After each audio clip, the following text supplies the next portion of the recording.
अवसरवादी राजनीति का एक पराकाष्ठा है। प्रधानमंत्री नेहरू, पंडित नेहरू के शासनकाल में हुआ है। में एक बड़ी साजिश थी। साजिश या तो आप देखिएगा धर्मांतरण की प्रक्रिया बड़ी थी, करिएगा उसका रिलीजन सरना है बोलने से अभी इस पर विवाद हो सकता है। वोट बैंक की राजनीति कर रहे हैं और कांग्रेस पार्टी वोट बैंक की राजनीति कर रही है। इस संभाग के लोगों को ठग रहे हैं। लेकिन भारतीय जनता पार्टी से उम्मीद क्यों करते हैं?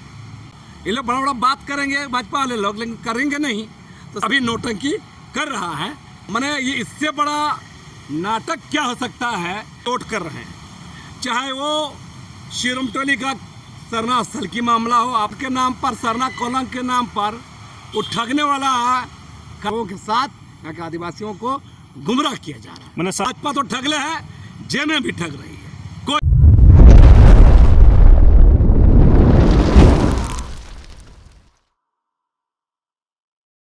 लक्ष्मीदास सरना कोर्ट के मांग को लेकर के झारखंड में महागठबंधन सरकार जो है कल कांग्रेस से राजभवन के पास धरना प्रदर्शन किए। आज जेएमएम डीसी के माध्यम से पत्र भेजे हैं। इस पर क्या प्रतिक्रिया देंगे? देखिए,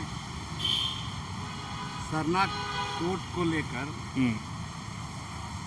आदिवासियों के लिए सरना धर्म, सरना कोर्ट, सरना कॉलम को लेकर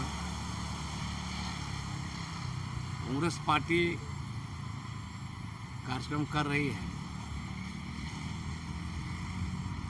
ये अवसरवादी राजनीति का एक पराकाष्ठा है। हम इसलिए बोल रहे हैं, अरे ब्रिटिश काल में भी जब ब्रिटिशियर ने 1871-72 से जनगणना किया, सेंसस शुरू किया, उसमें सभी धर्म, हिंदू, मुसलमान, सिख, ईसाई, बौद्ध, जैन और साथ ही ट्राइबलों का जो रिलीजन रहा है उसके लिए भी कॉलम हुआ करता था। और उसके बाद लगातार जो जनगणना होते गया, सेंसस होते गया, कभी ट्राइबल रिलीजन, कभी एनिमेश, इस तरह से लगातार आप लोग अपना जब भी सेंसस होता था तो ब्रिटिश कालीन दौर में भी लोग अपना मन आइडेंटिफाई करते हैं। देश आज़ाद हुआ 1947 में और भारत का संविधान बना 1950 में। 1951 का सेंसस जनगणना में भी एक कॉलम, लेकिन आप देखेंगे 1961 आते आते उस कॉलम को ही उड़ा दिया गया। माने हम लोग के पास एक विकल्प था कि हम ट्राइबल रिलीजन लिखें, एनिमिस्ट लिखें, एबॉरिजिनल लिखें। ये जो हमारा पास जो विकल्प था हमारा, वो विकल्प को ख़त्म कर दिया गया कांग्रेस पार्टी। और कांग्रेस पार्टी के शासनकाल में प्रधानमंत्री नेहरू, पंडित नेहरू के शासनकाल में हुआ। कारण क्या था? आप देखिएगा, अगर देखिएगा तो मैंने इसमें एक बड़ी साजिश थी। साजिश हम इस संदर्भ में कहेंगे कि जिस परिस्थिति में सबका आंकड़े अब लिए जा रहे थे, हिंदू पर कर रहे हैं, मुसलमान पर कर रहे हैं, सिख पर कर रहे हैं, ईसाई पर कर रहे हैं, बौद्ध पर कर रहे हैं, जैन पर भी कर रहे हैं। लेकिन अगर आप जो इस देश के अंदर में मूल आदिवासियों के रिलीजन का सवाल पर आप माने उसको हटा रहे हैं, यानी उसको विकल्प नहीं दे रहा, यानी किसी में घुसाने की कोशिश कर रहा है, और ये कुल मिला के सारा योजना उसको हिंदूकरण की ओर ले जाने का। आप गौर कीजिए, 51 के बाद ही देखिएगा, जब से जनगणना सेंसस में ट्राइबलों का, आदिवासियों का जो रिलीजन कैटेगरी इसको क्लेरिफाई नहीं किया गया, तो आप देखिएगा धर्मांतरण की प्रक्रिया बड़ी थी। 51 के बाद ही आप देखेंगे, तो जब आदिवासी के पास ऑप्शन ही नहीं रहा है तो आप समझ रहे हैं कि क्या होने वाला है। और आप देखेंगे बड़े पैमाने पर आज जितने भी सवाल हैं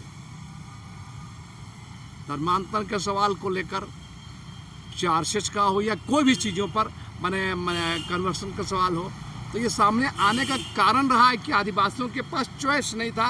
अपने रिलीजन को आइडेंटिफाई करने का। और इसी का कारण आज स्थिति मैंने इतना स्थिति सामने खड़ा हुआ है। और पिछले 25 साल 30 साल से आदिवासी समुदाय जो प्रकृति पूजक हैं वो लड़ रहे हैं। देश में, पूरे देश के अंदर में ये संकट है। चाहे आप झारखंड, उड़ीसा, मध्य प्रदेश की बात करें, नॉर्थ ईस्ट की बात करें, साउथ की बात करें, जो भी ट्राइबल समुदाय है, ये सारे के सारे लोग अपने उस मैंने क्राइसिस संकट से झेल रहे हैं। और इसीलिए आप गौर करिएगा कि ये सामने आज खड़ा हुआ है। तो कांग्रेस पार्टी अगर इस पर बात करती है कि मैं इसके रिलीजन पर, तो एक मैंने इसको एक मजाक ही कहेंगे। और इस संदर्भ में हम कहेंगे, पहला बात तो जानना चाहिए कि कांग्रेस जैसी राष्ट्रीय पार्टी जो देश भर में लंबे समय से शासन की है, आदिवासियों को अगर आप देखेंगे तो आप स्पष्ट है, आदिवासी समुदाय एक एथनिक समूह है, एथनिक कल्चर ग्रुप है, एक समूह है। और आप और तमाम समुदायों को आप धर्म आधारित पर बांट सकते हैं, लेकिन आदिवासियों को आप वहाँ से वर्गीकरण करिएगा, उसी से चिन्हितकरण करिएगा, तो आप इसको सही जज आप नहीं कर पाइएगा। ये एक निर्जातीय समूह है। और आप गौर कीजिए, अब हम उदाहरण देंगे। आप कोई भी आदमी किसी भी धर्म में चला जाता है, मान लीजिए कोई भी आदमी, कोई हिंदू बनता है, कोई मुसलमान बनता है, कोई सिख बनता है, कोई बौद्ध बनता है, कोई जैन बनता है, कोई ईसाई बनता है। लेकिन अगर ट्राइबल के संदर्भ में अगर देखेंगे, आप आदिवासी नहीं बन सकते। तो ये जो देश के अंदर में जो कंसेप्ट रहा है रिलीजन का, धर्म का, और रिलीजन का कंसेप्ट आदिवासियों में नहीं है। इस बात को मानना चाहिए। और राष्ट्रीय पार्टी, एक कांग्रेस जैसी पार्टी अगर सीधे संदर्भ में अगर आदिवासी की बात करती है और आदिवासी समुदाय के लिए ही अगर सरना रिलीजन है, तो आप गौर कीजिएगा इस देश के अंदर में 700 से ज़्यादा आदिवासी समूह हैं। और उसमें बड़ी बड़ी समूह जो है, चाहे भील हो, गोंडी हो, संथाल हो, उराव हो, मुंडा हो, खड़िया हो, आप गौर कीजिएगा राजस्थान गुजरात संभाग का जो इलाका रहा है, वो अपना आदिवासी परंपरा मानते हैं, वो भील कल्चर मानते हैं, भील रिलीजन मानते हैं। उससे आप जाइएगा मध्य प्रदेश से लेकर महाराष्ट्र तक, छत्तीसगढ़ तक, वहाँ पर गोंडी लोग गोंडी मानते हैं, झारखंड के लोग सरना मानते हैं। तो एक सवाल है कि अगर पूरे समूचे आदिवासियों के सवालों को अगर बात करिएगा, उसका रिलीजन सरना है बोलने से अभी इस पर विवाद हो सकता है। आपको सबका मैंने रिलीजन पर एक सहमति बनानी चाहिए, चाहे वो गोंडी हो, चाहे भीली हो, या नॉर्थ ईस्ट का खासी हो, या झारखंड, बिहार, बंगाल के ये सरना मैं धर्म की बात करूं, एक कमोबेश समावेशी होना चाहिए। अगर समावेशी नहीं होता है तो आप इसको आप पूरे देश के संदर्भ में पूरे आदिवासियों के साथ आप न्याय नहीं कर रहे हैं, आप वोट बैंक की राजनीति कर रहे हैं। और कांग्रेस पार्टी वोट बैंक की राजनीति कर रही है इस मामले में, क्योंकि अगर सही मामले में अगर आदिवासी के सवाल पर आप ईमानदार हैं तो इस सवाल को भी हल करने को बढ़ना चाहिए ना भाई, क्योंकि समावेशी होना चाहिए। मैं कह रहा हूं, बता रही, इस देश के अंदर में चाहे हिंदू हो या मुसलमान हो, सिख हो, बौद्ध हो, जैन हो, चाहे ईसाई हो, सबकी धाराएं हैं। अब हिंदू पर ही आइए, हिंदू अलग रिलीजन है, हिंदू एक कोड है, उसके अंदर में 25-30 को धाराएं हैं, है ना, सेव है, वैष्णव है, बहुत सारी धाराएं हैं। मुसलमान है, मुसलमान के अंदर ही बहुत धारा है ना भाई, मुसलमान के अंदर में कई धाराएं हैं। मुसलमान के अंदर में सिया सुन्नी से लेकर दुनिया भर का है।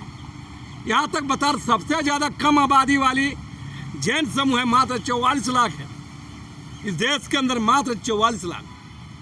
उसके अंदर में 5-6 धाराएं हैं जैन के अंदर। श्वेतांबर, दिगंबर है, बौद्ध में महायान, हीनयान है, सिख में भी है, ईसाई में भी है ना, CNI है, SPG है, RC है।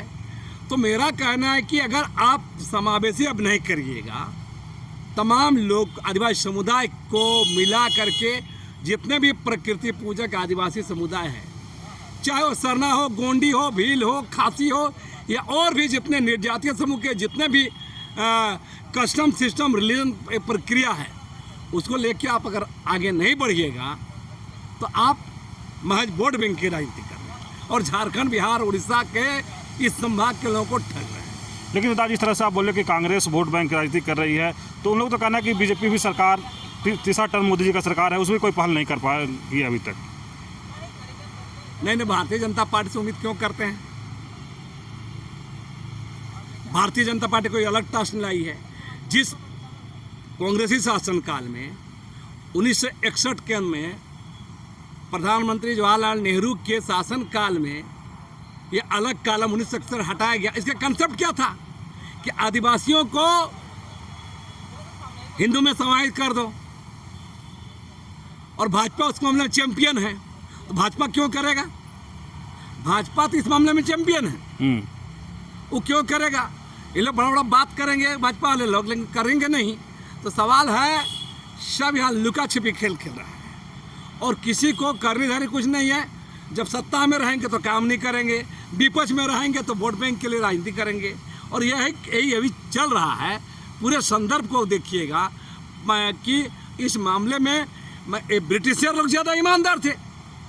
इस मामले में ब्रिटिशर के समय में, अंग्रेजी काल में, औपनिवेशिक काल में कम से कम अपना रिलीजन तो लिख पाते थे। हम तो बोले भाई आप ट्राइबल रिलीजन लिखिए, एबॉर्जिनल लिखिए, एनिमिस्ट लिखिए, ये सारा चल रहा था। यहाँ तो विकल्प, यहाँ तो काला में उड़ा दिया गया, यहाँ तो विकल्प ही खत्म कर दिया गया, और अभी नौटंकी कर रहा है। चाहे वो झारखंड मुक्ति मोर्चा वही कर रही है। झारखंड मुक्ति मोर्चा के पूरा कार्यकाल में देखिएगा, झारखंड मुक्ति मोर्चा का पूरे संदर्भ को देखिएगा तो कभी सरना रिलीजन पर बात कभी खुल के नहीं की। आज क्या है भाई? और सबसे बड़ा माने ये इससे बड़ा नाटक क्या हो सकता है? झारखंड में जो सरकार है, आप तमाम प्रकृति पूजक आदिवासियों के तमाम चीज़ों को, तमाम धरोहरों को आप लगातार चोट कर रहे हैं। चाहे वो शिरमटोली का सरना स्थल की मामला हो, आप ओवरफ्लाई बना के रैंप उतार के जो किए, चाहे वो सुतियांबे की मामला हो, चाहे आप पार्श्वनाथ का मामला हो, चाहे आप दियोरी का मामला हो या लुगुबुरु का मामला हो, तमाम जो प्रकृति पूजक आदिवासी समुदाय का, सरना रिलीजन के लोगों का आस्था केंद्र रहा, उस वक्त लगातार चोट किए। उनकी तमाम जो सामुदायिक जमीन, धार्मिक जमीन, निजी जमीन तमाम लूटी जा रही है, उस पर आप कुछ कदम नहीं उठा रहे हैं। और सरना कोड के नाम पर, सरना कॉलोनी के नाम पर वो ठगने वाला कार्यक्रम कर रहे हैं। पिछले बार जो भेजा गया है गवर्नर सेंट्रल को भेजा गया है, अब उसमें त्रुटि क्या है? राज्य सरकार कोई भी नियमावली कोई भी बनाती है तो उसको डायरेक्ट नहीं भेजती केंद्र, राज्यपाल के होकर राज्यपाल के द्वारा जाती है। ये हेमंत सोरेन शासन काल में ये कौन टाइप का है कि सीधे मैंने केंद्र भेजा गया है? तो आप समझ सकते हैं ये वोट बैंक की राजनीति हो रही है और यहाँ के लोगों को ठगा जा रहा है। यहाँ के लोगों के साथ यहाँ के आदिवासियों को गुमराह किया जा रहा है। मैंने सरना कोड की मांग जो है ईमानदारी से नहीं किया जा रहा है। ये राजनीतिक अवसरवादी है और ये वोट बैंक की राजनीति है। कोई इस मामले में ईमानदार नहीं है। इस बहाने हमारे सीधे साधे भोले भाले आदिवासी समुदाय को कांग्रेस भी ठग रही है और भाजपा तो ठगले है, जेने भी ठग रही है। कोई ईमानदार इसमें नहीं है।